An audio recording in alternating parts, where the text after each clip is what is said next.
Trois nations africaines viennent de marquer l'histoire avec une décision audacieuse, pas de prêts, pas d'aides étrangères et pas de gros titres clinquants, juste des actions discrètes mais révolutionnaires. Le Burkina Faso, le Mali et le Niger viennent de construire quelque chose qui pourrait tout changer, mais pourquoi l'Occident est-il étrangement silencieux à ce sujet? Aujourd'hui, on va explorer comment ces trois pays ont lancé leur propre banque, une rébellion financière qui pourrait redéfinir l'avenir de l'Afrique. Ces trois pays, souvent décrits comme instables ou en difficulté par les médias occidentaux, ont lancé la Banque confédérée pour l'investissement et le développement. Et ce n'est pas juste une banque ordinaire, c'est un véritable défi aux anciens systèmes financiers mondiaux qui ont maintenu l'Afrique dans une position de dépendance pendant des générations, avec un capital de 500 milliards de francs CFA, soit près de 830 millions de dollars. Ces nations montrent qu'elles n'ont plus besoin d'aide étrangère pour financer leurs propres infrastructures, écoles et industries.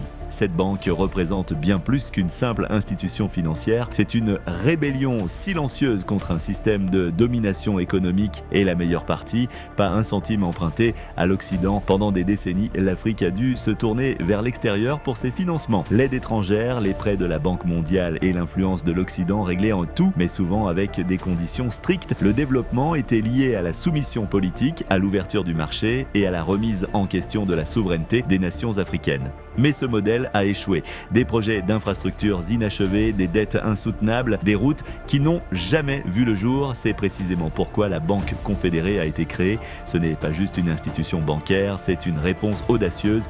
Nous avons les ressources nécessaires pour réussir. Nous n'avons plus besoin de votre permission. Et ce n'est pas qu'une question d'argent, c'est une vision pour le futur de l'Afrique. Ces trois pays, souvent laissés pour compte par les institutions internationales, ont compris qu'ils pouvaient résoudre leurs problèmes sans dépendre de l'extérieur, en investissant massivement dans des projets comme l'agriculture locale, les énergies renouvelables et les réseaux de transport. La Banque confédérée œuvre à l'autosuffisance économique. Imaginez, plus besoin d'importer des denrées alimentaires bon marché pour que les agriculteurs locaux se battent pour survivre. Ce modèle repose sur l'idée de cultiver ce que l'on mange, manger ce que l'on cultive, et pour la première fois, ces pays ne se soumettent plus à des règles extérieures, mais elles définissent les leurs. Ce qui est fascinant ici, c'est le silence de l'Occident. Habituellement, de tels événements auraient envahi les gros titres, mais cette fois, presque rien.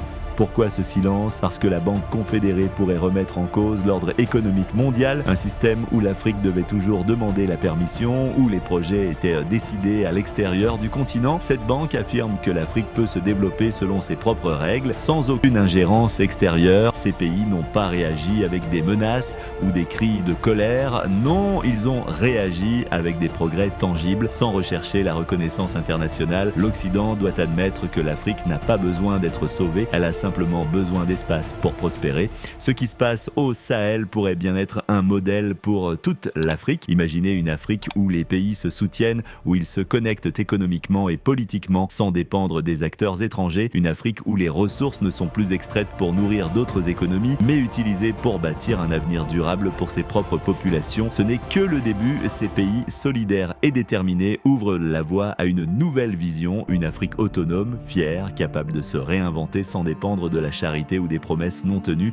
Alors, que pensez-vous de cette révolution financière? Est-ce que l'Afrique peut réellement se libérer de l'influence étrangère et construire son propre avenir? Partagez vos idées dans les commentaires et n'oubliez pas de vous abonner pour d'autres vidéos sur l'histoire et l'avenir de l'Afrique. Merci d'avoir regardé et à bientôt.